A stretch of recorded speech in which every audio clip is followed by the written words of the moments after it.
Hola, soy Ricardo Moya y presento este programa, El sentido de la birra, pero además de eso soy músico. No sé si lo sabías, pero acabo de sacar un disco que se llama Carne en Pijama y que tiene como formato físico este libro donde cuento un poco mi historia desde que encontré la primera guitarra hasta que el disco ha llegado a existir, pasando por supuesto por el sentido de la birra y cómo eso me ha ayudado a que todo esto suceda. Lo puedes escuchar en todas las plataformas de música, lo puedes comprar en todas las plataformas de compra de libros y en formato audiolibro lo tienes en Podimo, donde lo escucharás exclusivamente junto con los 3 programas que hemos hecho del sentido de la birra live en Madrid y que no se pueden ver en ningún otro lugar de internet, solamente en Podimo. Tienes los links a todo aquí abajo, así que por favor, escucha, lee, suscríbete y nos vemos y disfruta la entrevista.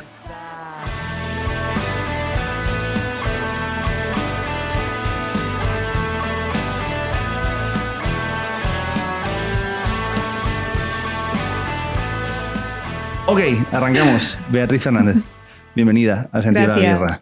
Gracias por venir aquí. Hace tiempo que seguía tu cuenta porque había, creo que tú, en un momento no sé cómo fue que llegaste o alguien me la recomendó, pero luego me di cuenta que estás siguiendo el sentido de la birra en algún momento y porque es que no me acuerdo quién fue, que estábamos hablando de cuestiones de moda, body positive, tal y cual, y me dijeron, sigue esta chica, porque estabas haciendo en ese momento en Instagram divulgación sobre lo que era cómo uno se muestra y cómo es la realidad y de cómo a través de unas poses puedes conseguir unos resultados, pero que en realidad tu cuerpo es tu cuerpo. Total. Entonces, para empezar, me gustaría que te presentes para quien no te conozca, para quien esté viendo esto y no sepa pues quién es. ¿Quién soy, no? Sí, exacto. ¿Cómo te presentarías? Bueno, soy Beatriz Fernández y soy, bueno, modelo, actriz y acabo de publicar mi primera novela. Realmente, ¿cómo me presentaría? Trabajé como modelo durante muchísimos años. Yo estudié podología, hice un máster de cirugía, pero me di cuenta que no era lo que me gustaba. Así que me sumergí en el mundo de la moda un poco como vía de escape. Al principio no sabía cómo funcionaba la industria, pero empecé a trabajar y a viajar por el mundo. Entonces llegó un momento en el que, después de 5 años trabajando, tuve una crisis personal muy grande. Y decidí dejarlo todo. En ese momento no sabía qué me sucedía, pero estaba muy mal. Tenía muchísimos ataques de ansiedad, muchísimo malestar, muchísimo estrés y muchas cosas desagradables que había vivido, que había metido debajo de la alfombra. Así que en ese momento empecé a hacer terapia y ahí empecé a conocerme realmente, ¿no? A saber qué me pasaba, quién era, qué no era. Y a raíz de ahí, años después, empecé a estudiar interpretación, retomé la música, el piano, que yo siempre tocaba el piano de pequeñita.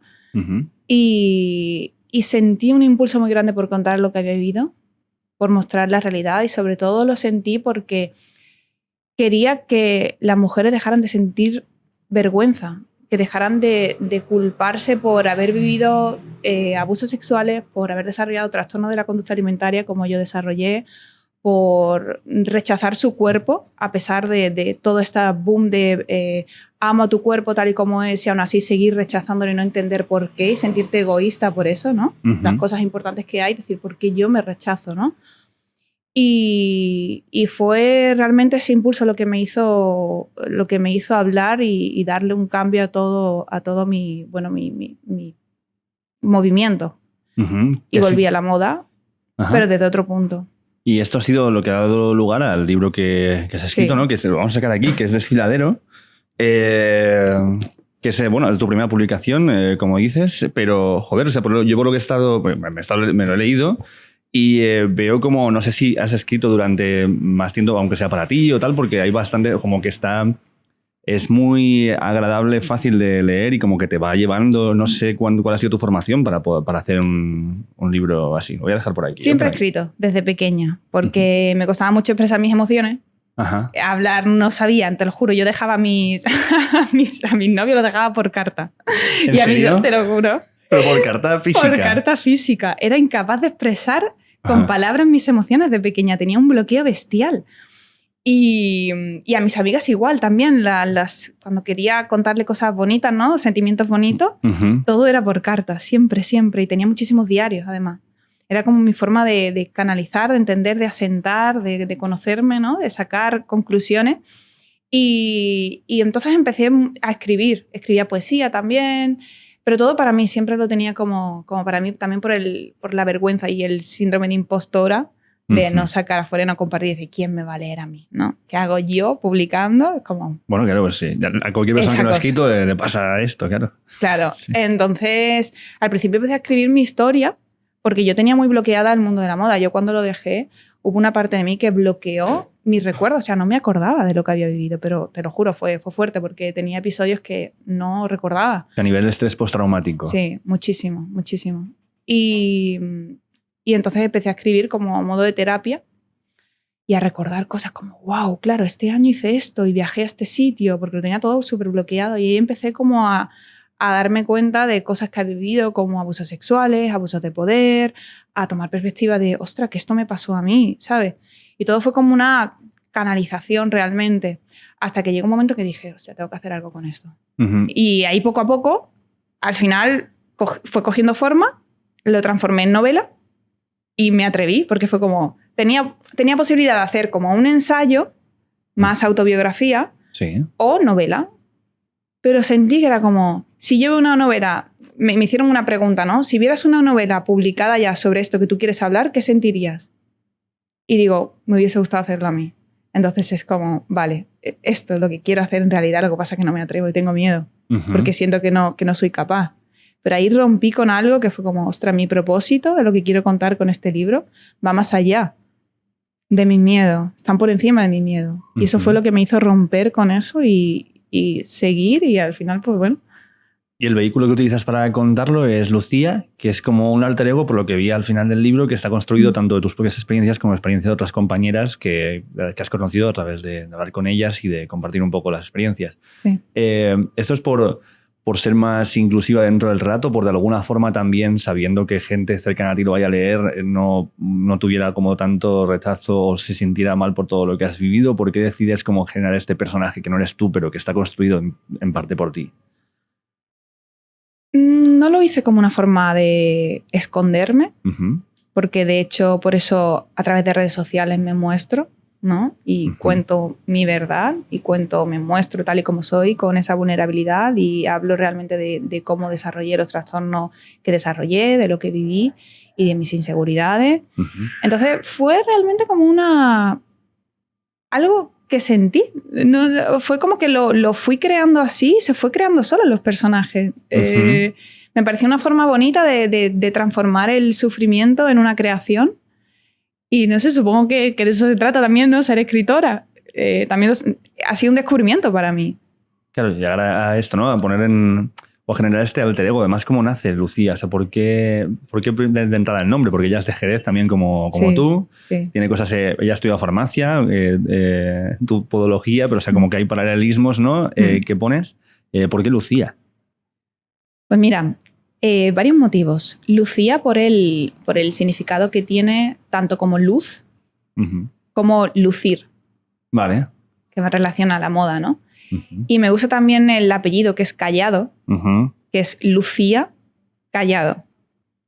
Porque el personaje, ¿no? Un aspecto importante del personaje es que se calla todo. Y habla mucho consigo misma. Claro, y tiene un diálogo interno en la cabeza, ¿no? Esa crítica que se va haciendo cada vez más autodestructiva. Y tiene todo ese mundo interior, pero no es capaz de expresarlo, de poner sus límites, de plantarse. Claro. Entonces ahí, bueno, yo creo que hablemos un poco de tu historia, que vayamos haciendo este recorrido de cómo, desde la entrada al mundo de la moda hasta descubrir, hasta salirte. Pero me gustaría empezar, de hecho, cómo termina este libro, porque como vamos a hablar cosas que son muy duras del mundo de la moda, también vale la pena hablar de que hay cosas que no son malas y que no está así todo el mundo de la moda. Entonces, ¿qué resaltarías como valores positivos que te haya dado y qué resaltarías en general de la parte positiva a día de hoy del mundo de la moda? Yo siempre digo que la moda no es el problema. La moda al final es una forma de expresión y tiene también cosas muy positivas y puede ser un motor de cambio positivo para la mujer y para el hombre.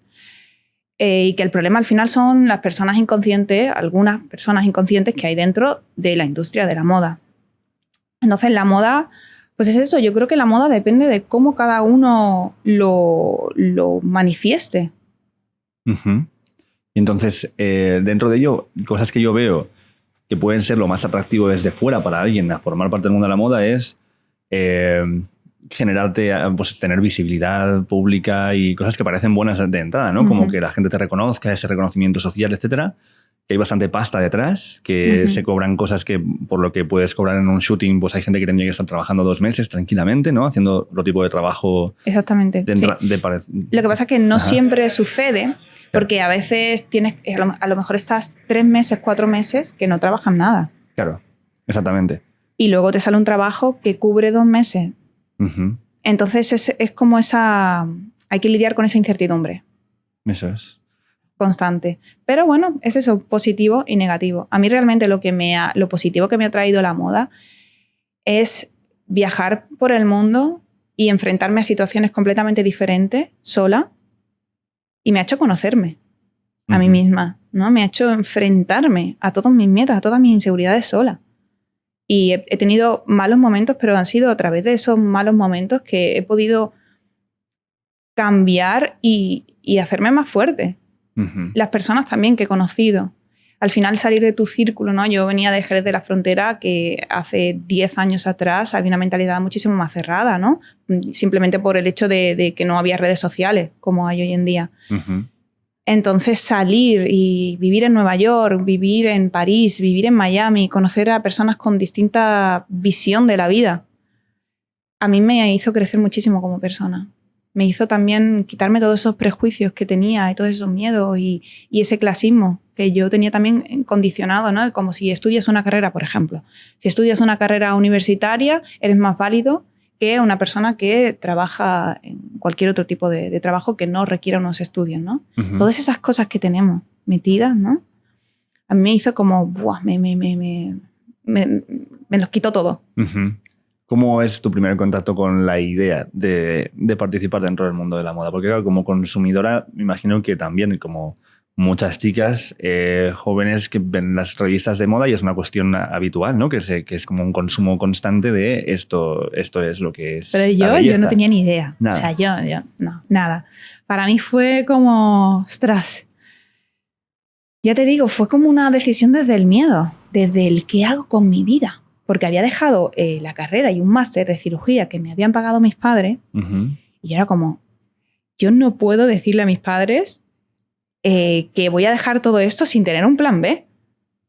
No quería tampoco volver a mi casa porque sabía que si volvía a mi casa iba a acabar haciendo lo que mi familia y mi entorno quería que hiciera. Desde todo su amor, desde su querer lo mejor para mí. Claro, siempre pasa así, ¿no? Como estudia esto porque es por tu bien y por protegerte y por que tengas un futuro, estas cosas, ¿no? Exactamente. Y yo era como, yo no quiero eso, yo sentía asfixia, o sea, sentía que no quería eso, quería descubrir otra cosa, quería estudiar algo que a mí me motivara, me llenara. Entonces en ese momento dije, bueno, pues voy a buscar un trabajo, como sea, para ver si decido, me viene la luz de lo que quiero hacer con mi vida. Entonces ahí empecé en la moda. Pero fue realmente, yo te digo, fue una decisión así transitoria. Lo que pasa es que, bueno, me llevo 10 años después sigo aquí, pero... Bueno, joder, 10 años después tienes un libro, claro. Has redefinido tu oficio, o sea, me parece mi vida y quién soy, claro. y me he descubierto. O sea, que en realidad, o sea, sí que de alguna manera has conseguido lo que querías quizás, pero esto es una cuestión, ¿no? Cuando uno va en una búsqueda, no necesariamente encuentra lo que quería, pero a lo mejor o lo que necesitaba o lo que se ha dado, pero que siempre te lleva, o sea, a un punto cuando tienes el ímpetu de encontrarte, te lleva a algo que a lo mejor no es lo que esperabas, ¿no? ¿Cómo es el primer contacto entonces con el mundo de la moda para ti? ¿Cuándo te llega la primera idea de que, bueno, me puedo dedicar a esto? Fue en Madrid y me presenté yo a las agencias. Bueno, tengo un amigo fotógrafo que me dijo, oye, ¿por qué no te presentas a las agencias de Madrid? Que, coño, venga, tal. Y él me había hecho algunas fotos así, pero no era como una moda profesional. Y fue como, venga, ¿por qué no te presentas y tal? Entonces, pues cogí mis fotos que tenía en un pendrive y me presenté a las agencias. Y fue curioso porque una agencia que me presenté, ese mismo día me dijo, vete a un casting esta tarde que hay y prueba. Me fui al casting esa tarde y de estas cosas que pasan, ¿no? La suerte del principiante, que me cogieron para ese casting. Y era un contrato de 3 meses para el Corte Inglés. lo cual era como wow también para la agencia, ¿no? A nivel de interés, porque normalmente los trabajos son de un día. Entonces, que te contraten para 3 meses de trabajo a una chica en la que tú ni siquiera has movido ni has hecho nada, es como, ¿no? Claro. Un caramelo. Totalmente. Entonces fue como, en ese momento, pues ya empecé a trabajar. Sí que es cierto que ese trabajo me cortaba la cabeza. Ajá, vale, esta es la parte de la verdad. Sí. Yo lo voy viendo con lo que vas diciendo, en plan de esto era de ella, esto no era de ella. Vale, okay. Sí, me cortaban la cabeza. Sí que es cierto que tuve una mala experiencia mi primer día, porque yo no sabía cómo funcionaba y antes de ir al casting yo me presenté a otra agencia también, porque en esa agencia que fui la primera vez a mí me dijeron, bueno, vamos a ver, no estaba muy convencido. Entonces yo me fui a otra para ver, ¿no? Porque yo tenía pensado ir a varias agencias y en esa otra agencia sí que sentí como esa cosa que yo quería sentir de, wow, me quieren. ¿Qué pasa? Que cuando fui al casting, el casting me lo confirmaron y yo me quería quedar con la segunda agencia, me llamó un booker de la primera agencia amenazándome. Me empezó a gritar, me empezó a decir cosas, una barbaridad que yo me quedé, lo pasé fatal. A mí me dejó... Tuve mi primer ataque de ansiedad en la moda, mi primer día, antes de empezar incluso, porque me sentía, o sea, no sabía ni qué había pasado, porque yo no lo había hecho con mala intención y empecé a decir, ¿quién te crees que eres? ¿Vienes aquí mintiendo?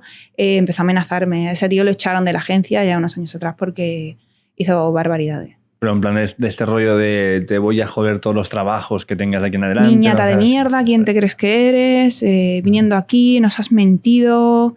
Y todo era para manipularme, para que yo me quedara con ellos, para que conseguir ese, o sea, para que yo firmaran el contrato con ese cliente, claro, de ese casting, que podía haberlo firmado con la otra agencia, porque los clientes no dependen de las agencias. Claro, esto es, yo te diré que para mí no es, o sea, muchas de las cosas que cuentas aquí son absolutamente nuevas, pero yo estuve un año trabajando de asistente de fotografía para un fotógrafo de moda. Entonces, sí, tenía mucho de mi trabajo era lo que decían ser niñera. Es en plan de, llévala a comer, dile si necesita algo, ¿sabes? Como estate con la chica que viene para la sesión de fotos y tal y cual. Y hablaba con muchas de las chicas y era como, yo no he visto gente con mayor inseguridad en mi vida. Ya. Y claro, ese chaval que era yo de 21 años decía, pero esta tía que tiene todo, ¿de qué tiene inseguridad? ¿No? O sea, y yo me quedaba, ya está, con esa copla. Y leyendo eso es en plan de, vale. Ahora entiendo. De todo esto, joder, sí, claro. Porque la forma en la que se trata en ciertas agencias, ¿no? No porque, en todas, exactamente, en algunas. Y incluso dentro de la misma agencia hay personas que no tienen un trato muy adecuado y otras personas que sí, que son maravillosas. Pero quiero decir, lo normalizado que puede llegar a estar tratar como ganado, como mercancía a personas dentro de ese sector es aterrador. Es aterrador. Entonces, cuando te encuentras con esto primero, o sea, como tu primera reacción es ¿esto va a ser así o me ha tocado un loco? ¿Es una excepción o cómo lo ves en ese momento? Yo me quedé bloqueada. O sea, yo me quedé... Es que también con 22 años y tu primera experiencia, yo me sentía culpable. Claro. Yo sentía que me sentía fatal. Porque en ese momento también te sientes como en desventaja, ¿no? Los ves a ellos como grandes. Y yo me sentía muy, muy, muy pequeñita. Yo decía, yo no merezco estar aquí, tengo que hacerlo lo mejor posible porque me están haciendo un favor si me cogen. Claro, evidente. Y desde esa posición, ¿no?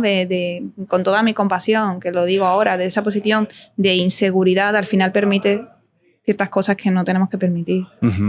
Luego también, ¿cómo ha afectado o si has visto alguna afectación del movimiento Me Too dentro del mundo de la moda?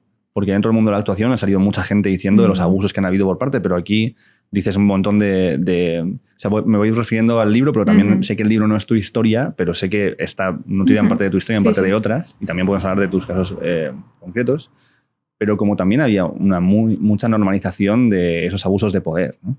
Sí, muchísimo. Muchísimo. Yo creo que verbalizarlo y sacarlo es un paso súper importante. Y el movimiento Me Too, por supuesto, que está siendo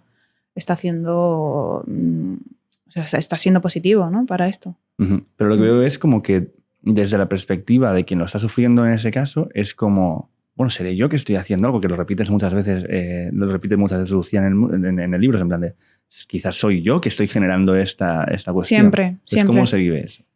Pues se vive con mucha culpa y con muchísima vergüenza, sobre todo. Sientes que eres tú quien has provocado eso. y que lo mereces de alguna forma por haber confiado, por no haber sabido verlo, incluso por llevar una falda corta, por mostrar tu sensualidad. Entonces, son cosas que lo llevas dentro de una forma muy inconsciente, te hacen sentir muchísima vergüenza y lo bloqueas. Lo bloqueas completamente. Bloqueas emocionalmente incluso que eso te ha afectado. A mí lo que me pasó que tuve un bloqueo emocional y yo no recuerdo ni siquiera lo que sentí ni lo que viví semanas después. En la novela lo narro, ¿no? Pero a mí yo no recuerdo lo que viví. Yo tenía ataques de pánico, recuerdo, pero luego no recuerdo nada. Ya, porque este primer casting, que es como abre el libro, ¿no? Este casting con este señor que es en plan para una película, vamos a hacer un tal y cual. ¿Esto es algo que te pasó a ti personalmente? Sí.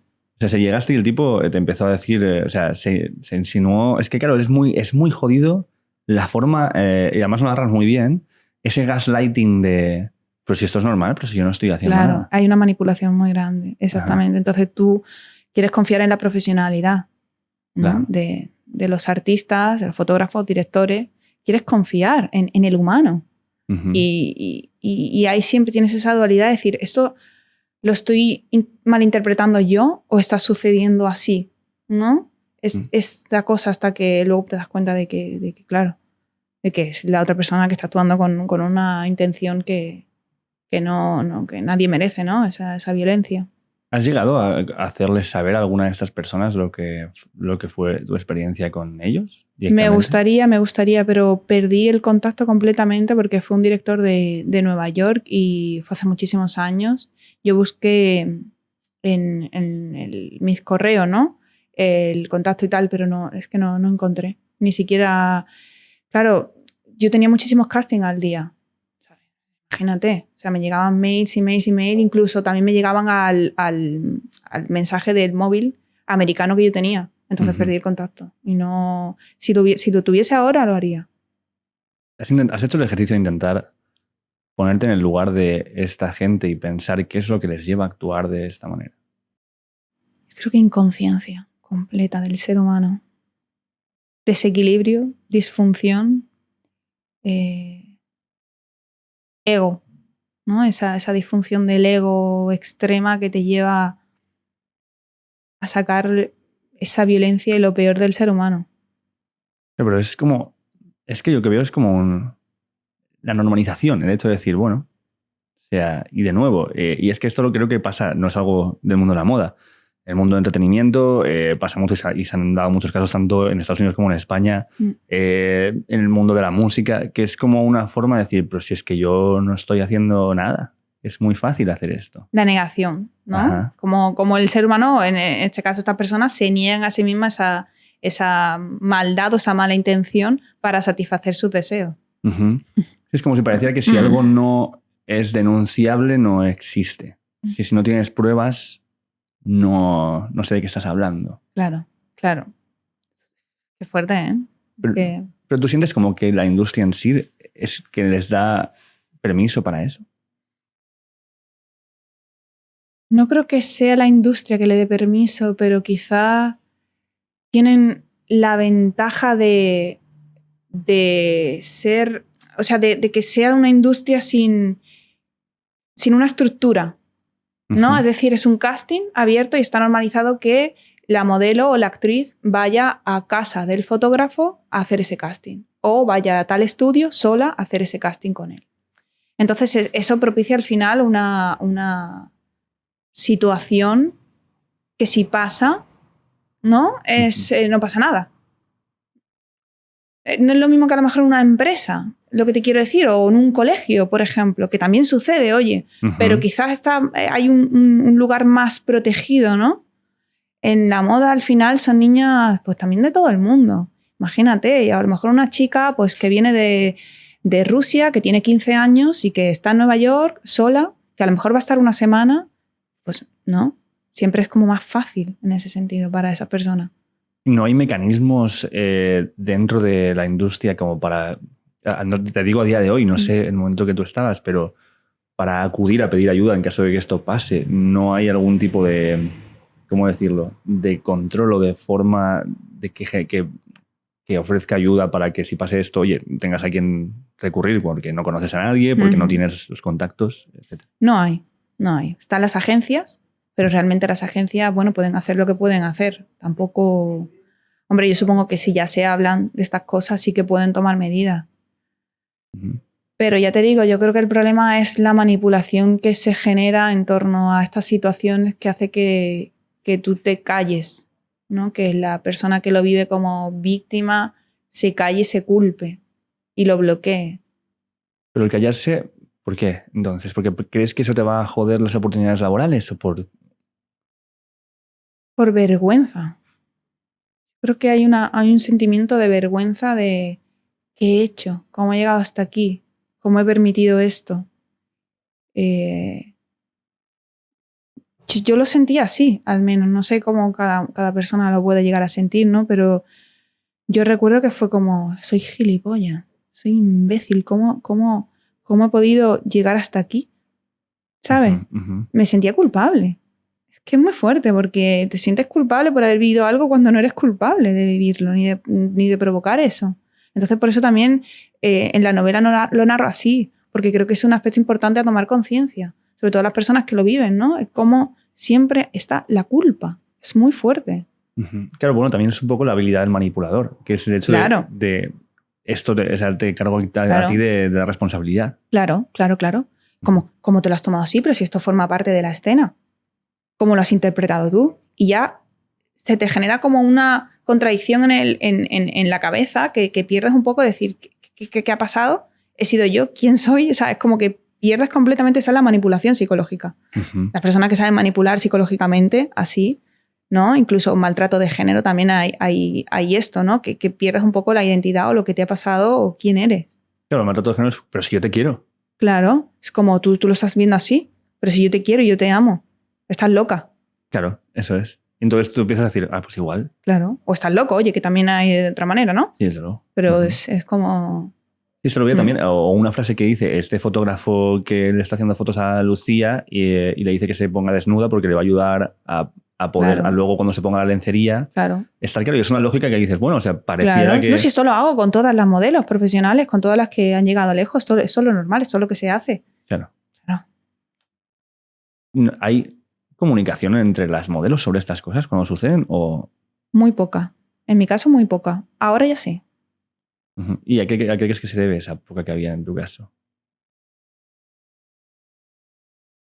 Yo creo que es esa misma sensación de inseguridad y de vergüenza, de decir yo soy la culpable de haber hecho esto y a las otras personas no les pasa esto, solo me pasa a mí. Me van a comparar. Me van a comparar y es inseguridad al final, ¿no? Es todo, es que son tantas emociones que vas acumulando por dentro de una forma inconsciente y que te van incluso desconectando de ti misma y de tu poder.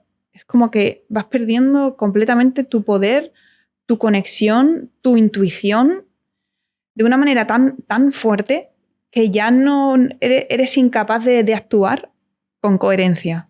Estás en un estado de bloqueo constante y de estrés y vas así avanzando, ¿no? Y no eres tú. Esa era mi sensación, es como estoy perdida, no sé quién soy, estoy perdida completamente. No sé qué quiero, me siento mal, me odio, me avergüenzo de mí misma, me culpo, pero al mismo tiempo no sé qué hacer.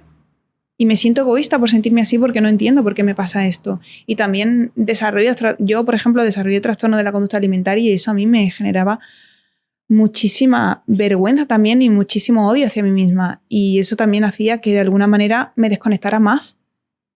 Porque no quieres sentir eso, ¿no? Te quieres desconectar de ti, te quieres evitar y negar tu realidad, tu verdad. Claro. Entonces vas en un estado de zombie por la vida. Y además la promesa es tan grande e infinita. Es como lo que puedes llegar a alcanzar es... Claro, ¿no? Y encima se supone que lo tienes todo. Claro. ¿De qué te vas a quejar? ¿De qué te vas a quejar? Si tienes belleza. Si tienes dinero, si tienes prestigio, si tienes... puedes viajar gratis por trabajo, tienes trabajo. Joder, que son cosas que hay que agradecer, entiéndeme. Sí, Pero ahí no está ni la confianza, ni el bienestar, ni la felicidad. Claro. Vamos a después de ese primer trabajo. O sea, en este primer trabajo que te dan, ¿la experiencia es positiva o cómo la vives? ¿Qué trabajo? El primero que me dijiste que te pillaron para una campaña del Corte Inglés, 3 meses, etc. Fue positiva ese trabajo porque fue un equipo muy, muy guay, el equipo, y me lo pasé bien. Y también gané dinero, que era mi objetivo en ese momento, fue porque no tenía nada, o sea, no tenía ni un duro. O sea, yo miraba el precio del champú que compraba en el Mercadona porque no me daba para más. Entonces, ganar dinero en ese momento fue como, wow, bien, me puedo independizar de mis padres, puedo empezar mi vida. Fue como, wow, bien, lo he conseguido, ¿no? Lo estoy consiguiendo, yo puedo. Para mí fue un subidón de yo puedo sola. Porque también tenía ese deseo yo he sido muy dependiente de mis padres, de mi familia. Y hoy en día ya tengo otra relación diferente y los amo y esa dependencia se ha transformado en amor. Claro. ¿No? Independencia, pero más amor y más unión incluso.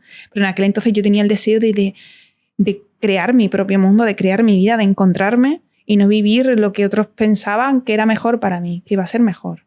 Además, esto yo lo he visto en mucha gente y en mí mismo. O sea, que cómo el independizarte mejora tu relación con tu familia porque claro, es que en la dependencia inevitablemente hay una opresión, aunque sea con todo el cariño, ¿no? Como decíamos, pero haces esto porque estás viviendo en mi casa y yo me estoy gastando el dinero en tu comida y en tu manutención, entonces hazme caso. Que también es también los liberas a ellos, es en plan de, ya está, esto ha desaparecido. Sí, nosotros también la carga de tener que satisfacer a nuestros padres. Claro. ¿No? Exacto. Porque no tienes la culpa. Mejor es que esa gente me está pagando la vida. Tendré que darles algo a cambio. Sí, y también esa cosa de no querer decepcionarlo. De mostrarte triste. En mi caso es como no me voy a mostrar mal porque voy a decepcionar a mis padres. Para mí hablar de todas estas cosas que hablo y mostrarme tal y como yo soy, al principio tenía muchísima resistencia y era como, no, a lo que piensen. Y en una sesión de terapia, recuerdo que me dijo mi terapeuta, Saray, siempre hay figuras que representan esa totalidad que decimos, ¿no? Que son como más grandes. Y fue como, en ese momento fue mis padres, ¿sabes? Como mis padres, lo que me están limitando, no ellos, entiéndeme, o sea, yo mismo. Pero la figura que tú generas, claro. Claro, es como...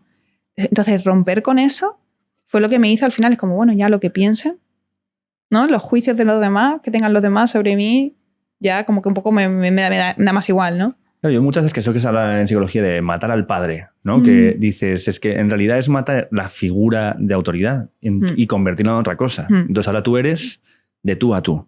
Sí. Por mucho que haya un respeto y que haya un agradecimiento, pero ya es una cuestión más horizontal. Ya hablamos de tú a tú. Súper importante. Súper importante. ¿Saben ellos desde el principio que te dedicas al modelaje cuando haces estos primeros trabajos? Ellos estaban, sí, ellos lo sabían, pero no sabían nada de cómo yo me sentía ni de lo que yo vivía ni nada. Vale. Yo siempre era, no, todo bien, genial, sí, me ha salido este trabajo. Claro, porque yo además quería demostrar eso, ¿no? Que era como que yo puedo, todo está bien, no pasa nada. Porque si no era como me van a coger de los pelos y me traen de vuelta a querer, como ni de coña, no quiero eso. Claro. Y no me arrepiento, de haber seguido ahí, porque al final es eso, yo tenía el propósito de querer crear mi propio mundo, de encontrarme. Desde luego. Entonces, después de este primer trabajo, ¿qué sucede? ¿Cómo continúa?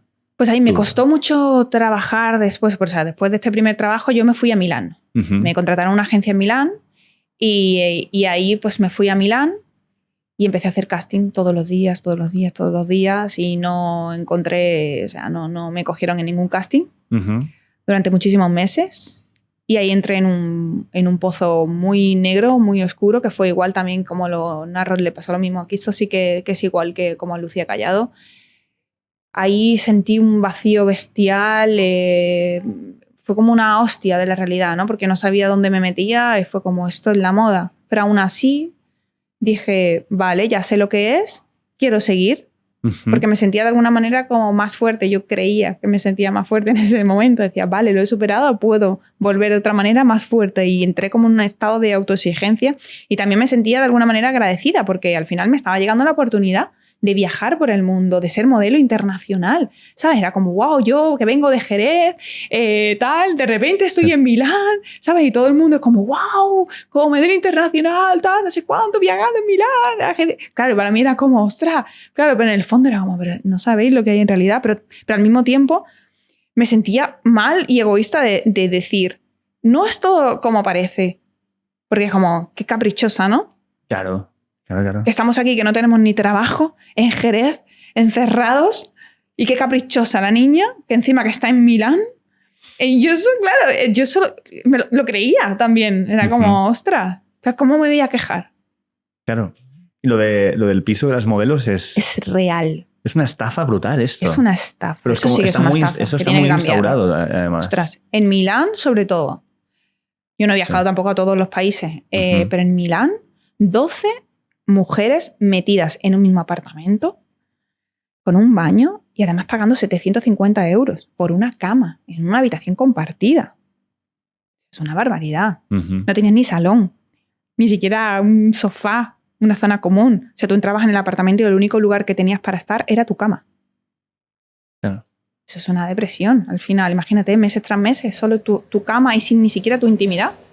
Claro, pero además es como, es una condición que te ponen las agencias, no te permiten el buscarte tú por tu cuenta un sitio. Es que es muy difícil. Antiguamente no había Airbnb ni nada y sobre todo también los costes que hay. Vale. Porque tú tampoco sabes si vas a tener trabajo, tú vas a probar. Y tú vas un mes y vas a probar. ¿Quién te hace un contrato de un mes en un apartamento? ¿Hace 10 años? Claro. No, es imposible. Pero es que flipo, ¿no? Porque es como una forma para las agencias que hacen esto de asegurarse que parte de lo que te pagan se lo pagas tú de vuelta porque estás pagando, si son 12 por 750. O sea, estamos hablando casi de 10.000 pavos que se llevan por un apartamento que fácilmente les puede estar costando a ellos 2.000 como mucho. Si te pones loco. Sí. Pues claro, es un sobresueldo. O sea, es que es la estafa perfecta. Es una estafa perfecta. Wow. Claro, y tú eras consciente de esto, lo pensabas, o sea, le dabas vueltas a eso. Porque... Yo tenía una rabia en aquel entonces cuando yo llegué a Milán. Yo me acuerdo que lo descargaba con mis amigas y decía, esto es una mierda, me han timado. Pero claro, en aquel entonces decía, ¿pero qué hago si es que no hay otra solución?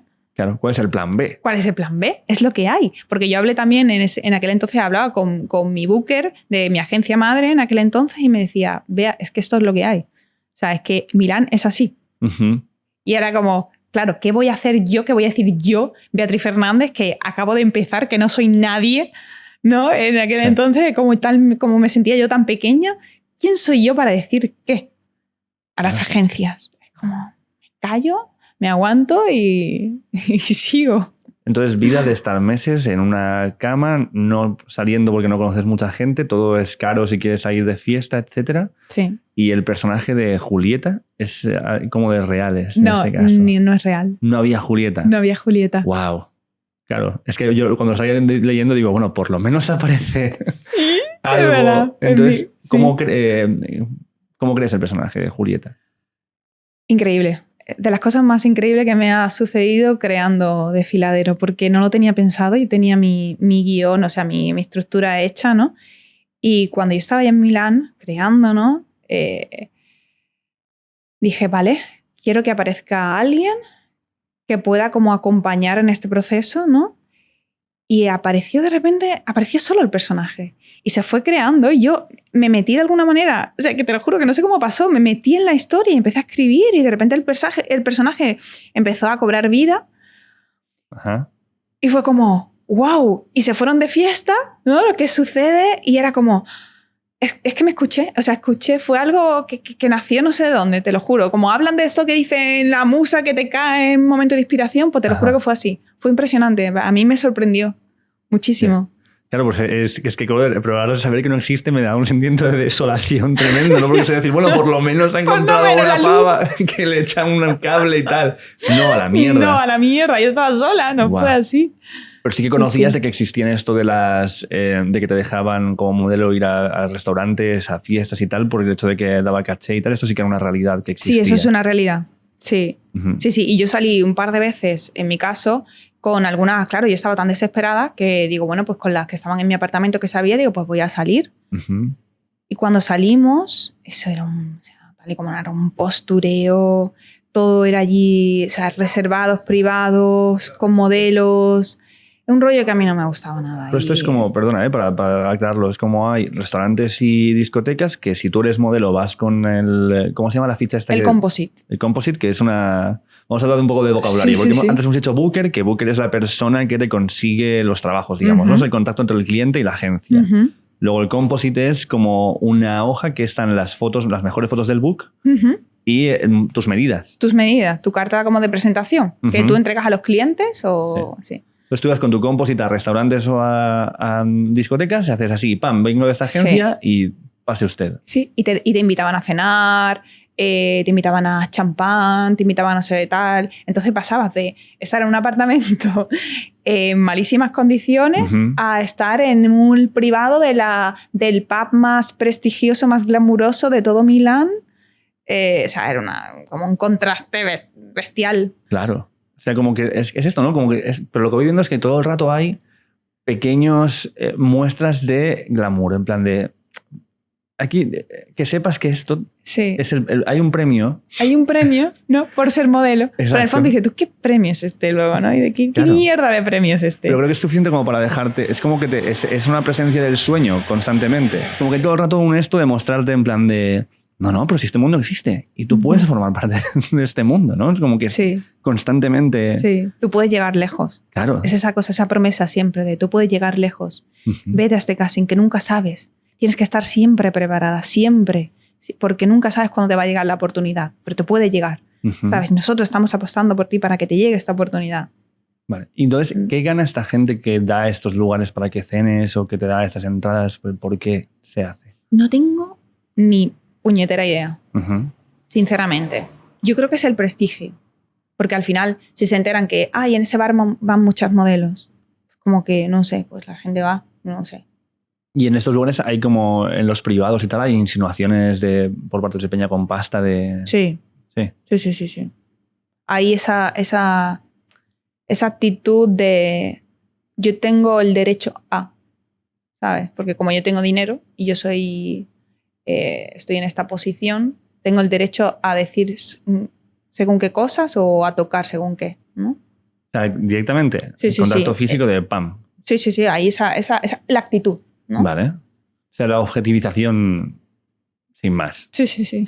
Entonces aquí para decorar, para el placer de los que están aquí, que vean algo bonito y que puedan divertirse. Es como que te conviertes en parte de la atracción. No exactamente, realmente no es así. Es un poco... No, tampoco es así, no es directo, porque tú no... O sea, a ti, por ejemplo, te invitan, tú vas a una discoteca que sabes que puedes entrar gratis y nadie te dice que tengas que hacer nada. O sea, no, claro. ni acompañar a nadie. O sea, tú vas allí porque te dejan entrar gratis, es el único lugar donde tú puedes entrar, porque si no tienes que pagar 300 euros que no tienes para entrar en un bar. O sea, claro. Entonces tú vas allí y luego tú haces lo que te dé la gana. Pero lo que te quiero decir es la actitud de las personas que están en reservado, lo que se creen que pueden. Claro. Sí, ¿no? Claro. En mi caso yo ahí sí que no tuve ningún tipo de insinuación ni ningún tipo de cosa rara, pero sí que existe. Vale. ¿No? Y que hay también hay manipulaciones y que hay sobre todo niñas de 15 años que, pues bueno, que hay abusos también, claro. ¿Cuándo vuelves a tener tu primera oferta como en plan llamativa después de este periodo de estar ahí sin que te lleguen trabajos? ¿Cuándo empieza a aparecer los trabajos? Cuando volví a España, empecé a hacer algunos trabajillos, pero muy en el tiempo. Sí, y 2 años después yo no sentía que no estaba trabajando bien. Había ido también a París, en otra agencia, pero no había trabajado tampoco. ¿Mismo piso de mierda, mismas parecido, cosas? Vale. Sí, parecido. Un poquito mejor, pero parecido. Y ahí fue como que tomé una decisión de irme a Estados Unidos. Vale. De mudarme a Miami, porque me habían dicho que en Miami no había tanta exigencia y que la movida era diferente. Y fue como, quiero irme a Miami. Voy a apostar. Estaba harta también de esa exigencia porque yo tenía una talla 34 y a mí me exigían adelgazar. Claro. Es que, yo estaba ya en una situación que era como, no puedo, ¿sabes? No quiero, instintivamente quería buscar otra cosa que fuera más sana para mí. Pero además esto lo veo también, que lo mencionas mucho, es como una especie de goteo constante de adelgaza. Oye, adelgaza. Oye, adelgaza. O sea, es como un constante en todos los shootings, en todas las pruebas, a todo lo que vas, como nunca es suficiente. Te sale un poco de papada, las ojeras. Todo, te echan de trabajo. A mí me echaron de trabajo. Eso, por ejemplo, no lo cuento en los libros y a mí me echaron de trabajo por no estar lo suficientemente delgada. ¿Pero en el momento de llegar al sitio, cómo? Sí. Y de verme y tal, o no les gustaba o por en las fotos, y es como te llaman de una forma muy fría. Me pasó en Londres y fue como que de repente me dejaron allí sola en el estudio, me llamaron de mi agencia y me dijeron, oye, que nada, que te vayas, que no te quieren. O sea, espérate, tú llegas a un sitio, hay la gente con la que supongo que tienes que trabajar. Sí. Te dicen, ok, no te dicen nada, salen de la sala. Sí, yo empieza las fotos, ¿no? Haces tu primera prueba, tus primeras fotos, entonces te vas como a la parte del camerino, que es donde el maquillaje. Sí. Me dijeron, notas que hay como una pausa, que hay algo raro. Me quedo allí, de repente recibo una llamada y me dicen, oye, que no te quieren, que no les gusta, que me dicen que no estás lo suficientemente delgada, que no estás fit, como decían, no estás fit.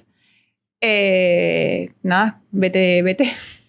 Y claro, yo en aquel entonces, o sea, imagínate la sensación que tuve, o sea, es como horrible, o sea, una sensación horrible porque además te sientes sola. Y yo como, pero ¿cómo no? Dicen que no estás igual que en las fotos, esto te pasa, claro, encima en mis agencias es como que, bueno, pues eso te pasa menos al 100%. Uh-huh. Claro, es como, pero que 100%, ¿sabes? Y es como toda una sensación de, y el cliente se va. O sea, no siempre pasa así, pero a mí esto es lo que me ha pasado. Desapareció y yo cogí mis cosas, salí del estudio sola, sin decir adiós a nadie ni nada, con una sensación de vacío, a pasear por Londres, pero que yo vi Londres como si, no sé, como el infierno, ¿sabes?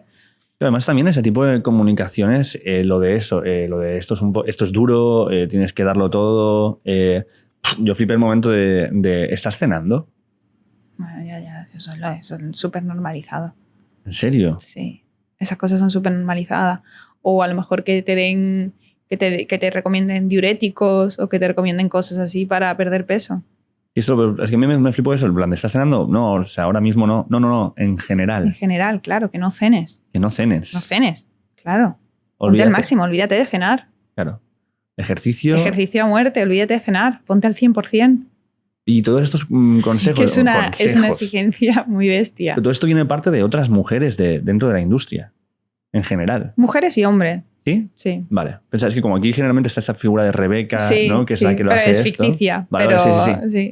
Ajá. Y entonces, dentro de esto, ¿cómo se desarrolla ahí el TCA? ¿Es en este momento cuando empiezas a...? Ay, es que esto es un tema, mira, yo ahora estoy estudiando un máster de neurociencias sobre los TCA y estoy flipando, estoy aprendiendo muchísimo y soy consciente que es algo también que quiero transmitir, que la moda no genera un TCA. Es un factor de riesgo como cualquier otro tipo o sea, cualquier otra situación de estrés en la vida o de incertidumbre o trauma. Entonces, tú como persona, ¿no? Tienes una predisposición a desarrollar ciertos trastornos. O a lo mejor tienes una personalidad que eres más nerviosa o más sensible a ciertas cosas. O sobre todo como esa sensibilidad a la incertidumbre te da más miedo. O has tenido también traumas en la infancia. O sea, son como muchísimas causas que te hacen que puedas tener predisposición. Pero por supuesto que la moda es un factor de riesgo. Y en mi caso, yo siempre había tenido esa tendencia con la comida a nivel de la capacidad de controlar, ¿no? Y de comer de más y luego sentirme culpable desde la adolescencia. Pero no estaba desarrollado a un nivel grave, ¿sabes? Era como esa cosita, ¿no? Que podemos tener muchos, a lo mejor de saciarte, de tener ansiedad y comer, esa cosa, ¿no? Esa tendencia que se manifiesta en la comida, que otras personas pues se manifiesta en la droga, se manifiesta en las relaciones, ¿no? Y yo lo tenía siempre con la comida, siempre. Entonces, a raíz de la moda, toda esa presión, ese malestar, esa exigencia, pues hizo al final que pues, esa tendencia mía se desarrollara a un nivel heavy, ¿no? Yo aquí veo la forma en la que lo explicas, la primera vez que te provocas el vómito por la noche, ¿no? Que es ese capítulo que era cuando todas duermen, cuando apagan la luz, ¿no? Algo así se llamaba. Que es el encontrar una especie de salvación o de confort o de apoyo en tu mano derecha provocándote el vómito, como que es una especie de sensación de control dentro de ese descontrol. Exactamente. Es una manera de aliviar el pánico tan grande que sientes que es tan fuerte, tan de muerte, que no puedes tolerarlo y buscas la forma de aliviar ese pánico. Uh-huh. Porque se genera mucho pánico que va en relación ya no es con la comida, sino es más con la vida, ¿no? De sentir que no puedes controlar tu vida. Las personas que desarrollan una anorexia, hay una relación muy grande con el control. Son personas que tienen mucho miedo a la incertidumbre y la única manera que encuentran de controlar sus vidas es a través de la comida y mi cuerpo, porque es lo único que yo puedo controlar. Y así me convierto en una persona disciplinada, convierto mi vida en un lugar seguro que yo controlo. Entonces es algo mucho más profundo que a lo que se cree, ¿no? Que no es una cuestión de estética ni de alimentación. Pero es ¿cómo decirlo? ¿De sola te encuentras en ese momento? ¿O cuánto tienes ganas de pedir ayuda? ¿O la presión de hacerlo o no hacerlo? O sea, ¿cómo decirlo? ¿Cómo te sientes en ese momento cuando eso sucede y dices, joder, esto me hace sentirme bien? Pero me imagino que también eres consciente de que no. Te hace súper sentir fatal. Te hace sentir fatal, te odias. Uh-huh. Y te sientes muy incomprendida. Es lo que más sientes. Te sientes sola e incomprendida. Porque además, hace 10 años atrás, nadie sabía ni siquiera lo que era un TCA. Creo que no sé ni si existía esa palabra, ¿sabes? Uh-huh. Sí, se hablaba de anorexia.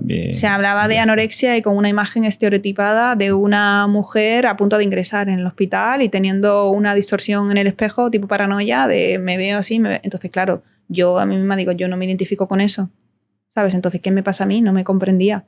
Uh-huh. Y ahora entiendo por qué no me comprendía. Realmente había pocos estudios y sigue habiendo pocos estudios y poca divulgación sobre los TCA. Uh-huh. Y ahora no porque lo diga yo, sino porque estoy estudiando y el profesor que cuenta, ¿no? Cuenta esta verdad de la poca comprensión que hay y la imagen estereotipada de los TCA. Claro, es esto. Aquí tuvimos hace poco a Mara Jiménez, no sé si conoces, que hablábamos mucho de la cuestión del sentirte a gusto contigo misma o no, que no tiene tanto que ver ya de cuánto peses, de cómo sea tu cara, de cómo sea tu... Da igual, que es una cuestión más interna y personal de cómo tú te ves a ti misma y que da igual el refuerzo que tengas desde fuera o lo que te digan, sino que tú construyes tu narrativa dentro tuyo. Pero es que lo que veo en el caso de la moda es que el refuerzo de fuera es constantemente un no es suficiente. Sí. Dentro de que estás siendo, por otra parte, el canon y las redes sociales te están recordando que todo el mundo quiere ser como tú. Entonces, en plan de, vale, pero ¿en qué mierda quedamos? ¿No soy suficiente? ¿O soy la hostia, todo el mundo quiere ser como yo? Ya. O sea, ¿cómo se vive esta dualidad? Te genera una distorsión. Exactamente, te genera una distorsión, un rechazo hacia ti misma, pero al mismo tiempo eres consciente de que tienes un físico que todo el mundo desea. Entonces, siente que tú tienes ese problema, ¿no? O sea, obviamente tienes ese problema, pero que eres tú la que causa ese problema. Te sientes culpable de decir, hostia, yo rechazo mi cuerpo, por eso todas las modelos o la mayoría de las modelos tienen muchísimas inseguridades. Y a nivel físico, muchísimos complejos, porque hay una constante exigencia y un constante rechazo hacia tu físico. Es como estás en evaluación constante, ¿no? Es como si sales a la calle y todo es evaluación. Te están mirando constantemente y llegas a un sitio y lo que hacen es mirarte, chequearte todo y decirte, no, esto no es suficiente, esto no es suficiente, esto no es suficiente. Tus ojos están muy separados, tu boca es muy grande, tu pelo es muy estropajoso, todo constantemente durante meses, años. Entonces, claro, eso te genera un rechazo al final hacia ti misma. Y ahí fue también a mí cuestionarme. Yo llegué a cuestionarme y decir, ¿dónde está la confianza? ¿Dónde está la autoestima? Porque yo también tenía esa idea, ¿no? de que nos venden de que si a través de tu físico tú tienes autoestima, como esta mujer que es modelo y que tiene este cuerpo, siente inseguridades. Yo tampoco lo entendía. Uh-huh. Hasta que lo descubrí en mí misma. Y cuando ya me rompí completamente y empecé a sentir esa confianza dentro, que no tenía nada que ver, absolutamente nada que ver con mi físico, con lo externo, fue como, wow, es que es esto, es que está aquí. Entonces fue en el momento en el que decir, hostia, yo tengo que contar esto. O sea, aunque reciba críticas, aunque la gente no lo entienda, pero es que lo sé. ¿Sabes cuándo estas verdades que tú descubres y dices, es que lo sé? Lo he comprobado, ¿no? Claro. Entonces, lo voy a contar. Aunque no me crean, aunque me digan, este gilipollas no tiene derecho teniendo el físico que tiene. Claro. Antes de descubrir ese momento, ¿qué son las redes sociales para ti? O sea, antes de que llegues a esa ruptura, ¿qué eran las redes sociales para ti? Un lugar de trabajo. Yo me lo tomaba como trabajo, pero al mismo tiempo como una necesidad de aprobación constante y de miedo a mostrarme para que no me echaran de las agencias, para que no me echaran de trabajo, porque eso reflejaba también el miedo de qué hago con mi vida ahora. También había mucha presión. Yo subía, por ejemplo, una foto en la que salía sin maquillaje, se me veían granos o me mostraba tal y me decían, quita esas fotos ahora mismo. Las agencias. Claro, quita esa foto ahora mismo. Esto es tu trabajo. Y te metían una presión, te hacían reuniones y todo en algunas agencias para decirte que esto es tu trabajo. Entonces te tienes que mostrar así, así y así. Porque los clientes hoy en día, las marcas, miran el Instagram. Si quieres trabajo, tienes que cuidar tu imagen. Entonces yo estaba sometida a esa presión hasta que yo dije una vez, a tomar por culo. O sea, mi autenticidad y mi honestidad está por encima. Y si no me quieren las agencias y si no me quieren las marcas, a tomar por culo. O sea, porque yo me sentía también culpable de ser partícipe de eso, de mostrar una falsedad constante por redes sociales. ¿No? Fingir esa perfección, tanto física como mental. Como, es que yo no soy eso, ¿sabes? Entonces también es como una cuestión de valores, de mis valores, de decir, ¿yo qué hago en esta vida? ¿Qué quiero dejar aquí? ¿No? Y ese proceso, en el momento en el que tienes esa revelación, no es tan fácil como voy a dar el paso y lo hago. Tienes que también profundizar a romper todos tus miedos. Claro. Vamos a llegar a esa parte, pero quiero que antes sigamos con donde nos habíamos quedado en llegar a Miami con ese, vale, apuesto todo y me voy, cruzo el charco y me voy allí, que allí las cosas son diferentes. ¿Cómo de diferentes? Pues mira, te tratan más como un equipo. Vale. Había como esa sensación de eres equipo. Estaban esas exigencias, pero no eran tan extremas. A mí en aquel entonces no me pidieron que adelgazara como me habían pedido en Milán. Y sobre todo también hay más respeto hacia la modelo como profesional y como trabajadora, simplemente, ¿no? Es como tú vas a un casting y, hostia, no tienes que esperar 4 horas a que te atiendan, sino tú tienes tu cita. Valoran tu tiempo. Valoran tu tiempo. Y si tienes que esperar media hora, 1 hora, lo esperas. Pero por norma general, valoran tu tiempo y tu trabajo. Incluso si tienes que hacer un fitting, una prueba y tal, pues a veces incluso te pagan por eso, ¿no? Entonces hay un trato diferente, como te tratan como trabajadora. ¿A qué crees que se debe? ¿Por qué esa diferencia entre Europa y allí? No lo sé, sinceramente. Yo creo que es cuestión de mentalidad, ¿no? Y esa cosa de me aprovecho, si puedo me aprovecho. Como en Italia pasa, no digo que todo en Italia sea así, pero tenemos como un poco la cultura de si puedo, saco de aquí. Saco de donde pueda. Claro, perfecto. Y entonces ahí las experiencias empiezan a mejorar, empieza a ser... Sí. Vale. Empiezo a trabajar muchísimo. Sí que es cierto que tuve una experiencia maravillosa en Miami. Eso no lo cuento, no es igual en el libro. Yo sí que tuve una experiencia maravillosa y conocí a personas increíbles que siguen siendo hoy en día parte de mi vida. Con las agencias también tuve muy buen trato. Y ahí fue como que recuperé mi poder, decir, wow, venga, yo puedo. Y decidí irme a Nueva York sola a probar. No tenía agencia ni nada, pero fue como, yo me voy. Porque se había acabado ya la temporada de trabajo en Miami. Entonces tenía el vuelo de vuelta a España, pero dije, yo me voy a Nueva York a probar. Y tenía una amiga de una amiga que vivía en Nueva York, entonces me dejó el sofá durante 2 semanas y yo me fui ahí a todas las agencias a probar con mi book. Todas me dijeron que no, menos una que me dijo que sí, casi el último día. Y ya fue y además era buena, ¿no? Entonces fue como, venga, esta. Y firmé el mismo día y ya dije, me quedo aquí y me quedé en Nueva York. ¿Fue Fue en Nueva York donde pasó lo del tipo sí, como lo cuentas en el libro. 1 año y medio después, creo. Ajá. Y entonces firmas con esta agencia y ahí empieza también la cosa. O sea, ¿tienes el mismo trato que en Miami? ¿Notas que es algo sí. que está ahí? Sí, a mí me gustó muchísimo la experiencia que tuve en Nueva York y en Miami. Fue increíble a nivel personal, ¿no? A nivel profesional también, porque crecí a nivel profesional y luego ya una vez que estaba creciendo allí, ya aquí en Europa ahora me querían en todos sitios, que ya al principio, los 2 primeros años, no trabajé nada. Y ahora como que me querían todas las agencias, pues lo típico, ¿no? Pero bueno, yo decía, pues ya está, mira, ya está, me da igual, ¿no? No me voy a hacer yo ahora la orgullosa, pues me aprovecho. Claro. Ya está. Pero cuando es así, sí que puedes poner tú más tus condiciones y notas un tipo de respeto diferente. Sí, es cierto, porque ya ahí puedes poner tus condiciones o incluso no estás en esa posición de carencia, en el que tienes que decir a todo que sí. Aún así dices que sí, ¿no? Porque sientes que no sabes lo que te va a pasar el mes que viene, porque todos los trabajos y las opciones te llegan al día, que eso es otra, ¿no? Como tú no sabes lo que vas a tener la semana que viene nunca. No. ¿No que te dicen algo a 2 meses? No. Ahora ha cambiado un poco y a veces sí, pero en aquel entonces, sobre todo en Nueva York, que todo va como súper rápido, siempre es como todo al día. Te llaman, mañana tienes un casting hoy, mañana tienes un casting, la opción para la semana que viene, pero nunca sabes qué vas a tener. Son opciones, y luego te confirman a lo mejor 2 o 3 días antes. Vale. Entonces estás como siempre en ese punto de incertidumbre porque a lo mejor tienes 5 opciones de trabajo, pero se te caen todas. Una opción es un 50% de probabilidad, no es un 80%. Entonces estás siempre en ese punto. Pero a mí me estaban llegando bastantes opciones, entonces siempre pues confirmaban algunas. Y viajé mucho, fui a Perú, a Milwaukee, a Chicago, a Los Ángeles.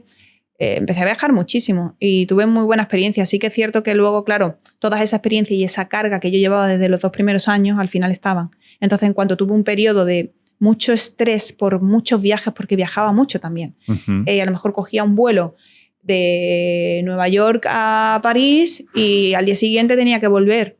Y no, a veces no pasaba más de una semana en el mismo sitio. Claro. Y todo eso, el cúmulo de ese estrés, más el trastorno de la conducta alimentaria que seguía arrastrando, más los episodios que había vivido, que seguían también ahí, ¿no? De alguna manera.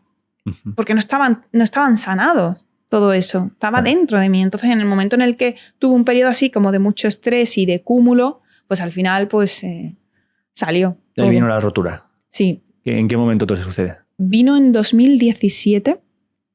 No fue en Nueva York, volví a España y no trabajaba. Estuve varios meses que no trabajaba. Entonces me salió una agencia en Hamburgo y me fui a Hamburgo. Pero allí yo estaba fatal. Tenía unos ataques de ansiedad, arritmia, no entendía qué me pasaba. Empecé a petar. Después de tanta restricción con la comida durante tantos años y tanto control, de repente empecé a descontrolarme y me metía atracones de comida todas las noches y luego me sentía fatal. Llegaba a los trabajos y me echaban porque además también, claro, la cara de cuando te metes atracones al día siguiente, pues claro, también te sales hinchada, ¿no? Porque tienes como también ese cambio de líquido, de fluido, ¿no? Esos cambios que tienes de estrés, de todo, ¿no? Y tenía unos ataques de angustia bestiales, no paraba de llorar y me acuerdo que llegaba a los trabajos y me maquillaban, hacía las primeras fotos y cuando volvía a sentarme, al parar un poco, empezaba a llorar, pero a llorar de una manera como nunca. A llorar. Tenía tanta presión en el pecho, tanta angustia. Es como me sentía como a punto de explotar y empezaba a llorar y claro, me sentía fatal porque destrozaba el trabajo y no podía continuar tampoco trabajando. Porque además el maquillaje... Claro, destrozaba todo el maquillaje. 2 horas además, 2 horas, porque te acaban 2 horas de maquillarte. Yeah. Y me sentía fatal y me pasó 2 veces eso. Pero yo dije, bueno, venga, voy a seguir, ¿no? Ahí venga, seguir. Y ahí me salió un trabajo en Estocolmo. Y casualmente, aunque no creo en las casualidades, pero casualmente viví el atentado que hubo en Estocolmo. Coincidió justo, es el camión que atropelló, pues yo justo estaba en el estudio en ese momento, a 5 minutos de todo ese suceso, ¿no? Entonces viví ese momento de pánico, de que llamaron al estudio que estaba yo con la maquilladora y empezaron a gritar, que se oían disparos en el metro, que estaban encerrados, todo ese estrés que nos quedamos, me quedé helada, con todo el cúmulo de estrés que ya llevaba. Y recuerdo ir caminando desde el estudio a mi hotel, porque no había taxi ni había nada, está toda la ciudad en colapso. En colapso. Y estaba al lado de lo que había sucedido, ¿no? Del atentado. Y fue ese momento de pánico, como lo que hemos vivido en el COVID, pero sola, en Estocolmo, y en ese estado de estrés que yo ya llevaba. Y llegué al hotel, te juro que fue como... Me tumbé en el suelo, ni siquiera en la cama, en el suelo me tumbé y empecé a llorar. Sentí como, ¿qué hago aquí? O sea, ¿pero qué hago aquí en el sentido de mi vida, ¿no? Porque vi también la muerte de alguna manera y a veces tenemos que ver la muerte para valorar, ¿no? La vida y para darnos cuenta de qué queremos. Y fue como, ¿qué hago aquí? ¿Quién soy? ¿Qué estoy haciendo aquí? Tan lejos de mí, de la gente que quiero, de qué quiero en la vida. Y fue un momento en el que al día siguiente, cogí un vuelo y me volví para España y dije, lo dejo todo. Fue como, ya está, lo dejo todo. Y me fui para Ibiza a vivir, que además tenía ahí una pareja, un nuevo chico que estaba conociendo, me fui a vivir allí a Ibiza y empecé terapia. Y ahí no quería saber nada de la moda y tuve un periodo pues de trabajo interno muy grande. Porque además también pasa que con estas cosas tan frenéticas, como el mundo de la moda, que es lo que tú mencionas, es todo tan rápido que no te da tiempo a darte cuenta de lo que está pasando. Ay, qué bueno que me digas esto, porque es cierto, no lo había verbalizado hasta ahora, pero es cierto. Eso era también una de las cosas, que es todo súper frenético, todo súper rápido y todo es como ya, te vas para allá, al día siguiente, venga, rápido. A Miami, no, te sale esta canción, no, tal, esta canción, perdón, este trabajo, ¿sabes? Como todos, entonces tampoco te da tiempo a asimilar las cosas. Yo hay veces que cogía un vuelo y me iba a Jerez una semana o 4 días solo para poder asentar un poco y sostenerme. Y a veces me gastaba muchísimo dinero, que por eso también no ahorré tanto, porque buscaba mi salud de alguna manera, ¿no? Y me gastaba a lo mejor miles de euros solo para irme a Jerez 4 días. Me decía, es que me da igual dinero. Me lo gastaba todo solo para estar 4 días en ese estado como de seguridad y asentar. Y eso me daba fuerzas para volver, para continuar. ¿Cuántas veces te has despertado sin saber dónde estabas? Mira, no tantas veces. No me ha pasado eso, pero sí que me ha pasado mucho no recordar lo que había vivido los días anteriores. De perder completamente la memoria.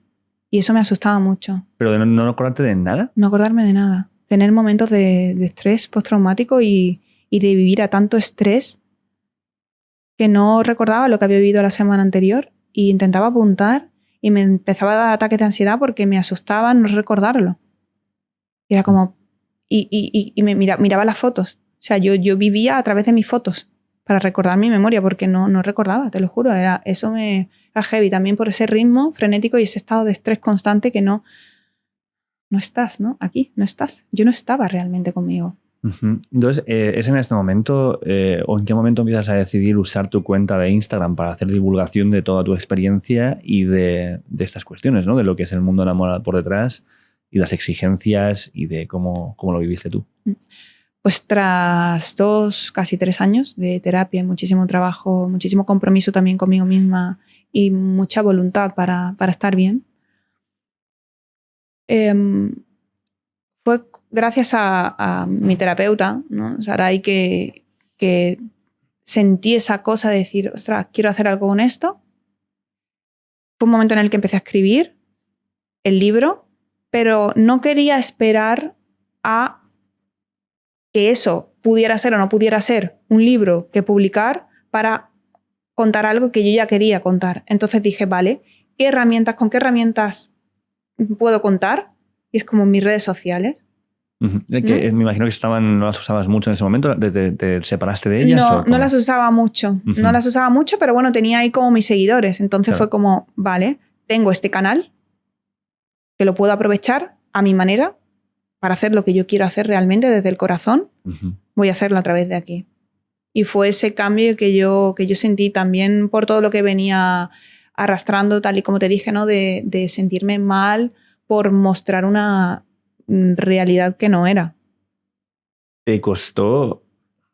Esto es una movida, pero por todo esto hablamos de la culpa. ¿Te costó perdonarte? Sí, muchísimo. Me costaron muchas cosas en todo este proceso, pero perdonarme fue una de ellas. La que más, yo creo. Y la que más liberación me hizo sentir luego. Uh-huh. Y me acuerdo que había como un mantra que yo siempre repetía. Era como, me perdono, me perdono, me perdono, siempre. Y sentía que, aunque lo decía, yo sentía muchísima rabia hacia mí misma. Me veía a la mujer de años atrás y la veía débil, pequeña, insegura, frágil y sentía odio. O sea, como asco hacia esa mujer, ¿no? Uh-huh. Entonces perdonarme fue súper importante. Y verte a ti misma como víctima de las cosas en las que fuiste víctima, como estos acosos, como esta constante objetivización y esta creación de trastornos por todo lo que estaba pasando. ¿Te costó reconocerte como víctima en eso? No me sentí víctima. Uh-huh. De alguna manera inconsciente al principio supongo que sí, porque cuando sientes odio, ¿no? y resentimiento hacia ciertas personas, de alguna manera es una victimización. Uh-huh. Pero en ese momento no me posicioné como víctima, gracias también a la persona que me guiaba, ¿no? O sea, como terapeuta, fue más un trabajo de me libero yo, me perdono yo, y a través de ese perdón fue como que lo otro se liberó. Uh-huh. ¿Sabes? Bueno, pero yo lo digo más que nada porque cuando hay un abuso, hay una víctima. O sea, es inevitable que alguien te ponga en esa situación. Sí. Y es un proceso que también cuesta un tiempo de asimilar. Vale, alguien ha hecho esto sobre mí, yo he recibido esto y cómo lo asimilo. Sí, me costó aceptarlo, fue un proceso largo porque a mí lo que me pasó fue que mi mente me seguía diciendo que lo mío no había sido para tanto. Vale. Yo me comparaba con una violación de una chica de 6 años, de una niña. Y yo decía, lo mío no es para tanto. Yo estoy exagerando, soy una exagerada. Soy demasiado sensible. ¿No? Uh-huh. Entonces, no fue tanto la posición como víctima, sino como de autocrítica y machaque hacia mí misma. Yeah. Sí. Y fue a través de escribir que yo conseguí aceptar que lo que había vivido era un abuso sexual, porque mi cuerpo temblaba. O sea, y me daban ataques de ansiedad y esa sensación como de frialdad, ¿no? Que se te genera y esa incapacidad para hablarlo y para decir, sí, he vivido esto, no podía. Entonces, eso fueron señales para decir, vale, esto me afectó. Aunque mi mente me siga diciendo que lo mío no fue para tanto, esto a mí me afectó. Uh-huh. Y si soy muy sensible, soy muy sensible. A cada uno le afecta lo que le afecta. Y trabajar eso, trabajar desde ahí, ¿no? Uh-huh. De no culparme, no llamarme exagerada, sino decir, a mí me afecto y si soy muy sensible, soy muy sensible. No compararme con el sufrimiento de otras personas o con otras vivencias quizás más traumáticas. Claro, exactamente. Sino enfocarme en mí. Claro, es que sí, la comparación en ese sentido es que no tiene mucho caso. O sea, es como... Ya, pero a veces la mente tiende a compararse. ¿eh? Claro. Con las desgracias de otros y de alguna manera invalidas tus propias emociones. Entonces, sabiendo que no existe Julieta, la carta o el mail final que hay, como cierra el libro, ¿hacia quién va dirigida? ¿De Lucía Callado? Claro, ¿De mí misma? Sí, en mi caso. Bueno, en este caso, es que es lo que pensé, como que yo pensaba incluso que habías pillado algo de la vida real y lo habías puesto en el libro como en plan la carta que le escribiste a alguien, pero sabiendo que esa persona no existe, ahí dices cosas muy potentes. Sí. Es una carta hacia mí misma. Uh-huh. Y es una carta dirigida hacia otras personas, por supuesto, que fueron reflejo y ayuda y sostén y guía, pero de alguna manera también es a una misma, ¿no? Porque cuando tú empiezas a reconocerte y a amarte, puedes dar eso a los demás. Uh-huh. Si tú te niegas una realidad, no puedes reconocerla a otras personas. Claro.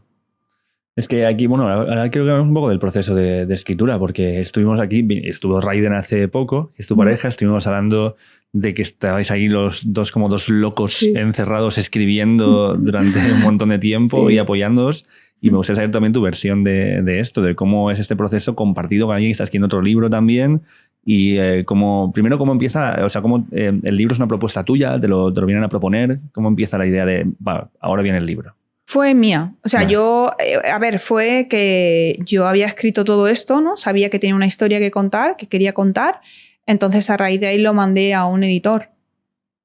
Y mi forma natural de contarlo fue como novela. O sea, como con diálogos y tal, pero todo en primera persona. O sea, todo en primera persona, no, perdón. Todo contado desde Beatriz. Vale. Y eran tus historias solamente tuyas y no las de otra gente. Claro, pero contada como si fuera una novela. Entonces me dijeron, a ver, o haces una novela o haces un ensayo.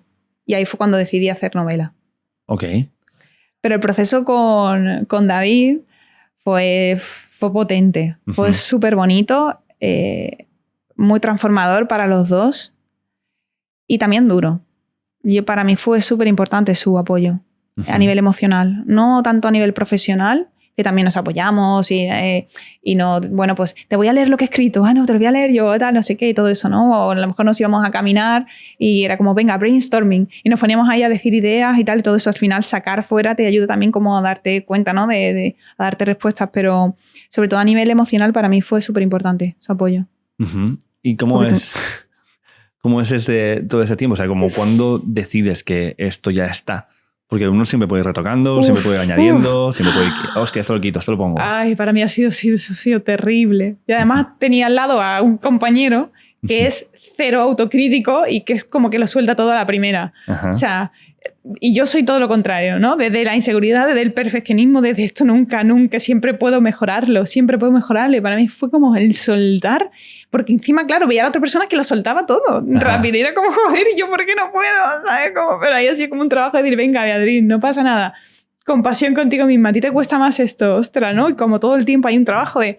Pero realmente fue como una presión ya por parte de la editorial. O sea, no presión, sino en el sentido de que es como hay unas fechas, se tienen que cumplir. Se tienen que cumplir. Sí, claro. No hay más. O sea, entonces como todo ese estrés como venga. Y ahí, desde ahí. Si no, yo no sé, a lo mejor hubiese tardado un año más en publicarlo. Yo es que ahí sí que lo he visto en mi propia experiencia también con mi libro, que es lo que lo hice hace poco. Sí. Y también es como benditos editores y benditos deadlines. Por mucho que es una putada, ¿no? En plan de, hostia, pero dame más tiempo. No, es que si te doy más tiempo no va a ser suficiente tampoco. Sí. Da igual que te dé más. Ay, o sea, es como, hay que... Esto, no sé cómo es tu trabajo con tu editora, que la pones en los agradecimientos también al final. Sí, súper agradecida que estoy.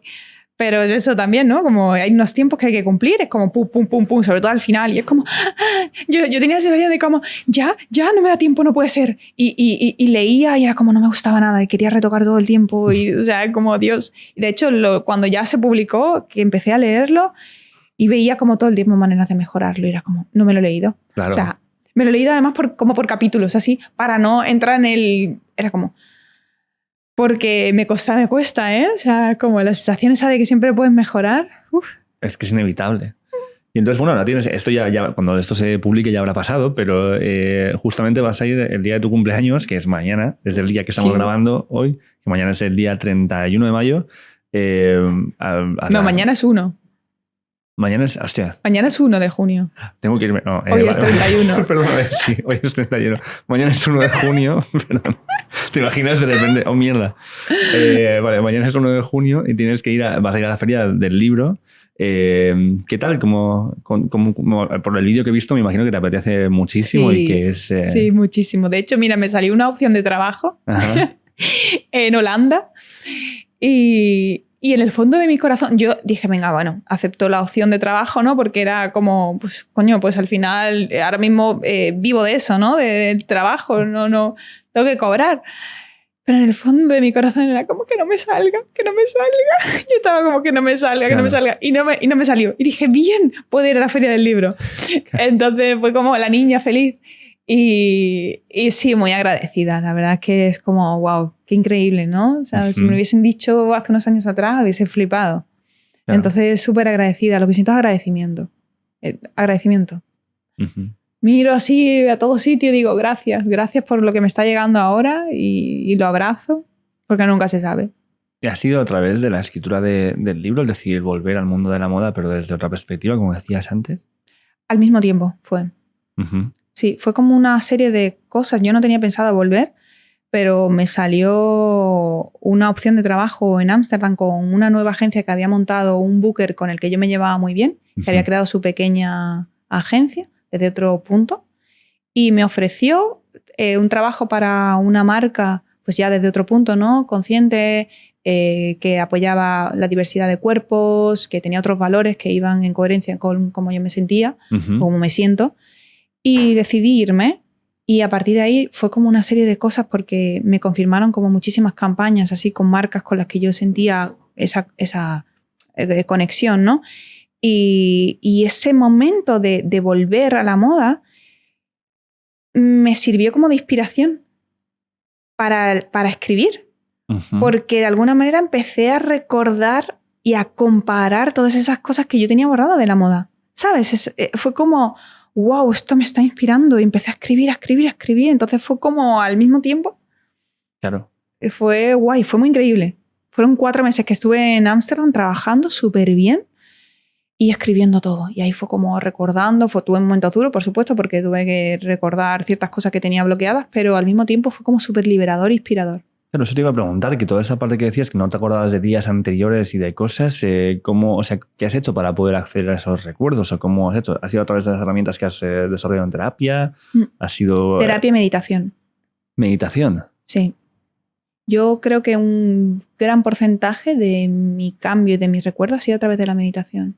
Sí, que al final es una filosofía de vida, al final, ¿no? Porque la meditación puede ser como la meditación práctica, que tú practicas la meditación, pero al final la meditación no es más que la presencia.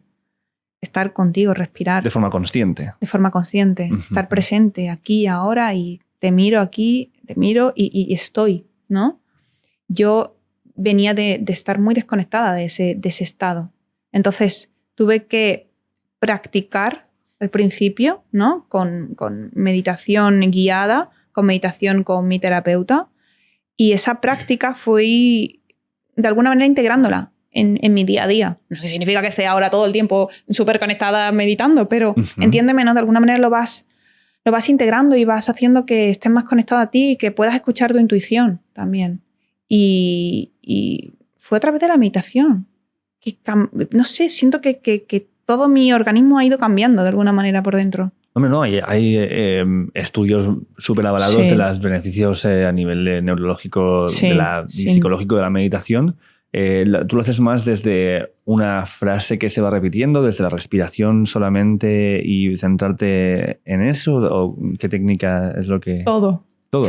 Todo, yo hago todo. ¿Vale? Hago desde la técnica de respiración, de respirar conscientemente, desde la observación de pensamientos, meditaciones guiadas que son simplemente observar y ser testigo de los pensamientos que están sucediendo cuando la mente se pone como ahí a mil, ¿no? Y quieres como parar la mente, pero no se trata de parar y rechazar esos pensamientos, esas emociones, sino simplemente darle espacio y observarte y colocarte desde otro punto de observador, y desde ese punto te separas de alguna manera de tus pensamientos. Y eso hace que no te identifiques con esos pensamientos. Y si tienes esos miedos, no te condicionan al final en tu vida. También una frase de prácticas. A mí también he tenido más etapas en las que vuelvo más a meditación y otras en las que, pues es que creo que cuando más falta te haces, cuando menos la haces. Porque estás con 1000 mierdas y es en plan de, joder, ahora es donde deberías. Pero en práctica es una frase que me gusta mucho y que la hablaba con unos amigos el otro día, que era, que me la repitieron ellos, que era, no hay nadie a quien esto le esté sucediendo. Entonces, como las cosas solamente están sucediendo, no a ti. No a ti. ¿No? Y entonces hicimos el ejercicio que lo haces varias veces y a la gente me mola. Esto lo recomiendo a cualquiera que nos esté viendo porque es guay. Te sientas y pones la mano así. Y entonces cierra la mano cuando tú quieras. Bueno, ok. La cierras. Ok, cierra la mano cuando tú quieras. Llega un momento que te das cuenta de que la mano se cierra, pero yo, ¿por qué he decidido ahí? ¿Por qué ahora y no 2 segundos después? ¿Por qué no la he mantenido cerrada? O sea, porque lo estoy haciendo yo, está sucediendo y yo soy el cuerpo a través del que está sucediendo. O sea, como como salirte un poco de esta narrativa constante de yo soy yo y esto me está pasando y por qué a mí. Es que es tan necesario. Tan necesario. Yo creo que es clave. Para mí fue clave para liberar todo, para desidentificarme incluso de mi historia, ¿no? De cómo somos más que nuestra historia. Claro. Somos, o sea, nosotros somos aquí. Esto. Y todos esos pensamientos o todas esas emociones que tenemos pasan a través de nosotros, como si fuéramos como un canal, ¿no? De manifestación, pero no somos eso. No podemos ser algo que cambia. Yeah. Entonces, en el momento en el que vas desidentificándote de eso, no solo alivia esa carga, ¿no? Baja esa intensidad, sino que dejas de sufrir. Porque puedes estar triste.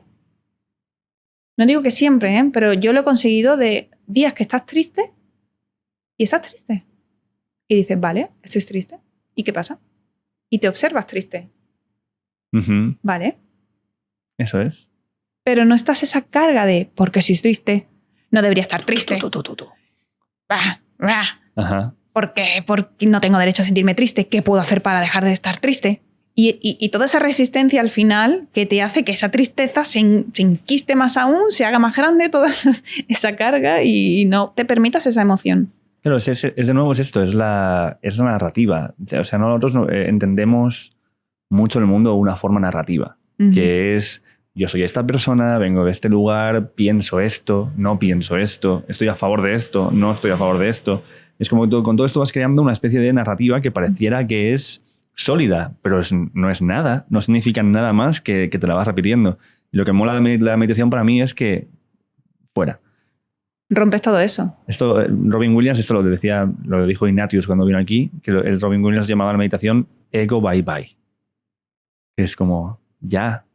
O sea, permítete dejar de ser de forma, o sea, como de tener que estar reconfirmándote que existes, tío. O sea, ya. Y además una cosa muy guay también que mola es como cuando observas tu respiración, te das cuenta de que no estás respirando, de que está entrando aire y está saliendo. Pero que si no haces nada para ello, pasa igual. ¿Sabes? Como que, porque mantenerlo y ahogarte es una acción. Ese es el punto, claro, el observarte. Es una acción. Pero si tú no haces nada, sigue pasando. Ese es el punto. Claro, colocarte en el testigo, en el observador de todo lo que te pasa. De todo lo que pasa y sin juzgarlo. Respiro y notas la respiración, sientes lo que sientes, si sientes en ese momento rabia, sientes esa rabia. Entonces ese punto de observarte es súper importante. Y entonces ahora te comunicas con el mundo de la moda más desde ver cuáles son los valores que transmiten la gente que te está contactando, desde comunicar a la gente. Entonces dentro de eso me gustaría que si nos está viendo alguien que se está empezando a dedicar a la moda o planteándose dedicarse a la moda, ¿qué consejo le darías si fueras tú esa persona? O sea, ¿qué consejo te habría gustado recibir o qué información te habría gustado recibir antes de meterte en este mundo? Pues que se cuestione todo lo que le hace sentir incómoda o mal, que verbalice, que no calle, que tenga una persona que le pueda guiar, o si no se lo puede permitir, porque no todo el mundo puede permitirse terapia, pues una amiga, alguien, pero que saque fuera, que no normalice ciertas cosas y que no se avergüence ni se culpe. Para mí es súper importante. Y a nivel de agencias, que busque una agencia que te valore y que te respete, más que sea prestigiosa o que te prometa, sino que te respete. Hay, como te decían, una edad equivocada o errónea o no suficiente para empezar en el mundo de la moda. Ahora está cambiando mucho, pero cuando yo empecé, a mí me decían que yo era muy mayor. Yo tenía 22 años. Claro. ¿Sabes qué me pasó? En Milán, en un casting, yo llegué y después de 2 horas esperando, entro allí con mi book y me dijeron, how old are you? Y yo dije, good. Claro, yo pensaba que me habían dicho, ¿cómo estás? ¿No? How are you? Claro, pero how are you? No, claro. Y fue como, no, how old are you? Y dije, 22. Y me dijeron, too old. Y me entregaron así el book, pero así, te lo juro. too old. Y me entregaron de nuevo el book y next. Y fue como, no me lo puedo creer. O sea, yo ahí, flipé. Too old. Claro, pero todos esos mensajes se me quedaron dentro. Yo me lo creí. Es como, soy muy mayor para hacer otras cosas en mi vida. Uh-huh. Y eso se acumuló en mi saco de miedo e inseguridad también, porque como, joder, ya tengo 22 años, ya no puedo reinventarme. No, claro, es como, eres... Sí. Ya soy muy mayor. Y eso me pasó en el casting, pero esto era una realidad en el sentido de que las agencias no te querían en los trabajos si no tenías 18 años. Claro, es que estamos hablando de nuevo de estas burbujas que se visten de un elitismo muy bestia y que son muy competitivas, tanto si te dedicas a ser modelo como a ser booker, como a ser una agencia, uh-huh. Que la gente que ocupa esas cuotas y que ha llegado hasta ahí siente que ahora tiene la potestad de ser la mierda que han sido con ellos para llegar hasta ahí. Y que eso es parte del oficio. Pero que lo ves también, y de nuevo, no es todo el mundo. Hay en el cine...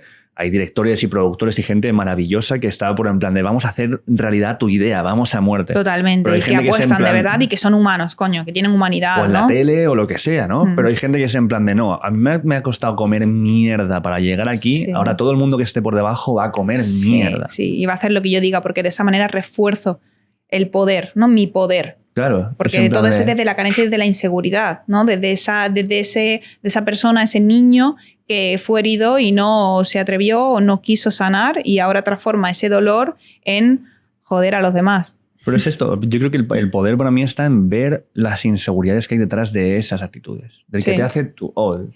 Uh-huh. Esa es una persona extremadamente insegura que necesita ponerse por encima de ti en ese nivel para no sentirse la mierda que es por debajo de los que están arriba de él. Total. Y todo de una manera tan inconsciente, ¿no? Que es como que ese es el problema al final. Que esa inconsciencia de esas personas lo que hace es que no cambien. Porque todos somos humanos y todos cometemos errores o podemos tener ciertas actitudes de las que, bueno, pues no son muy buenas, ¿no? Entonces, el punto en el que tú tomas conciencia y haces por mejorar y cambiar eso, ¿no? Es lo que cambia, ¿no? Es ese punto. Pero hay personas que se quedan en esa inconsciencia y siguen haciendo ese daño, ¿no? A los demás. Claro, pero yo creo que si fueran conscientes de cuando tú los puedes ver, de que tú escuchas el llanto que hay detrás de eso, ¿no? De cuando alguien te dice, yo he visto esto en galas de sitios en plan de yo estoy facturando aquí más que nadie de este puto lugar. Que todo el mundo junto y yo estoy facturando más. Y dices, ¿qué me estás diciendo realmente con esto? ¿Qué coño me estás diciendo realmente? Porque eso es una máscara loca que te estás montando tú para ganarte la aprobación de alguien que ni siquiera necesitas. Entonces, y que tiene mucha inseguridad y lo que quieres es crecer, ¿no? Hacer crecer esa seguridad desde la validación del demostrar a los demás lo que tienes, ¿no? Claro. Te estás identificando, además estás basando tu valor como persona en lo que tienes, para empezar. ¿No? Estás considerando que porque tienes más dinero, más poder, mejor posición, eres mejor que los demás, eres más válido. Y por mereces lo tanto, más. Claro, y mereces más. Y tienes más derecho a. Claro. Por lo tanto, hay una distorsión bestial, ¿no? Y hay una desconexión realmente con lo importante, con lo que eres. Y eso no te permite experimentar lo bonito de la vida luego, ¿no? Sentir ese amor. Porque al final, joder, la base de la vida y de lo bonito es el amor. Y una persona que vive desde esa carencia, desde ese odio, desde ese sentimiento de injusticia, no puede sentir el amor. Y es que yo creo que por eso precisamente es, volviendo a lo que hablábamos muy al principio, lo que puede llevar a cierta gente a estos abusos de poder. Al hecho de decir, es mi única forma de sentir que toda esta mierda que he tragado de otra gente vale para algo, que es que yo puedo imponerme por encima de ti sin que tú digas nada. Sí. Porque yo me he ganado el derecho a hacer esa mierda. Sí, claro. O niños que han vivido violaciones o que han vivido según qué circunstancias, sin justificar que esos actos tengan que ser así, ¿no? Simplemente como motivo, ¿no? Desde luego que hay niños que si han vivido episodios traumáticos, pues la vida pues, les ha llevado y ellos mismos no han sabido cómo salir de ahí, ¿no? Y cómo transformar ese dolor en algo positivo y lo han transformado en más violencia. Da igual, bueno, lo ves mucho con estos asesinos en serie o cosas así, ¿no? Cuando vas viendo estas historias que van saliendo en tanto ficciones como en true crimes y tal, o vas viendo que hay un patrón que es infancia de mierda, abuso Joker. a saco, sí, el Joker o Jeffrey Dahmer o Ted Bundy o gente que es en plan de, claro, has vivido mierdas que no has sabido procesar, no has tenido ese lugar, entonces tu odio hacia el mundo que se crea por eso lo pasas al siguiente. Claro. Y el siguiente lo pasa al siguiente. Y el siguiente así, y así, y así. Es muy heavy. Es heavy, qué guay, el ser humano. Pero qué guay por reconocer eso y salirte de eso. Sí. O sea, me imagino que es una liberación guapa el saber que... Increíble. Para mí ha sido un renacer. O sea, tal y como yo lo he sentido, te lo juro, ha sido como volver a vivir. Lo hablaba con mi madre hace poco y digo, mamá, siento que estoy viviendo otra vida. Y que miro hacia atrás y que es otro, no sé, como si fuera otra vida de verdad. Es fuerte y además de fuerte es muy guay la sensación. Porque me siento joven. A pesar de que me habían dicho que con 22 no lo era, ¿no? Ahora voy a cumplir 33 y me siento súper joven ahora. Me siento más joven que nunca. Y es como, joder, me queda mucha vida y siento que he vuelto a empezar desde otro lugar, ¿no? Desde un lugar en el que, pues, soy yo, estoy conmigo, con todas mis inseguridades, con todos mis miedos aún, pero estoy conmigo. Y sentirme y salir a dar un paseo y conectar con la naturaleza y darme un baño y sentir esa sensación, ¿no? De placer también y volver a comer, sentir placer por la comida. Para mí eso también es súper importante porque está muy ligada a cómo te relacionas, ¿no? en la vida. Y a nivel también de sexualidad, igual, volver a conectar con la sexualidad de otro punto, de aprender a decir que no también, porque a mí se me generó muchísimo pánico, bloqueo a decir que no, cuando no me apetecía tener relaciones sexuales. Y eso es algo que yo he tenido que bloquear porque al final, de alguna manera, siempre cedes y para complacer a los demás. Y eso se te genera mayor carga, porque la sexualidad es una energía fuerte. Claro. Desde luego. Y todo eso lo vas acumulando, ¿no? De rabia hacia ti misma y de odio porque sientes que te han invadido. No es que te hayan invadido, sino que es que tú no has sabido decir que no. Y la tu culpa pareja, otra vez. Y la culpa otra vez. Y el odio otra vez. Y la sensación de odio también hacia la otra persona. ¿Sabes? O sea, de rechazo hacia otra persona que sabes que no es la culpa de esa persona, sino que es que eres tú, pero no es ese estado. Liberar eso y poder relacionarme otra vez con la sexualidad desde un punto libre y desde el placer, para mí, o sea, súper liberador y me siento muy agradecida. Y orgullosa también de mí misma, ¿no? De haber hecho ese trabajo. Qué guay. Bueno, pues permíteme que te despida diciéndote too young. Muchas gracias, Beatriz, por este rato y por compartir tu historia con nosotros. Y bueno, por favor, leeros el libro, porque aquí hemos hablado de muchas cosas, pero me parece que una vez que empiezas a ver en profundidad y también la forma en la que lo explicas, porque hay mucha metáfora que te hacen... Sé que para mí las metáforas son muy importantes y yo las uso mucho a la hora de explicar cosas, porque te hacen entender las cosas no solamente desde lo físico y lo factible, sino desde lo emocional y desde cuál es la conexión de lo que sucede a lo que le pasa a uno con lo que sucede. Entonces eso, un desfiladero, en todas las librerías, plataforma de compra de libros de lo que te dé la gana. Sí. La feria de libros, si habéis ido, pues habéis ido, si no, no, esto es el pasado, gente, somos fantasmas, ¿vale? Y lo de siempre, que hablo de la Cámara General para deciros que la suscripción es muy importante, las campanitas son muy importantes, seguid a esta mujer en redes sociales, por favor, que tiene muchas cosas para contar, y nos vemos en otra, ¿vale? Adiós, cuídense. Chao. Chao, chao, chao.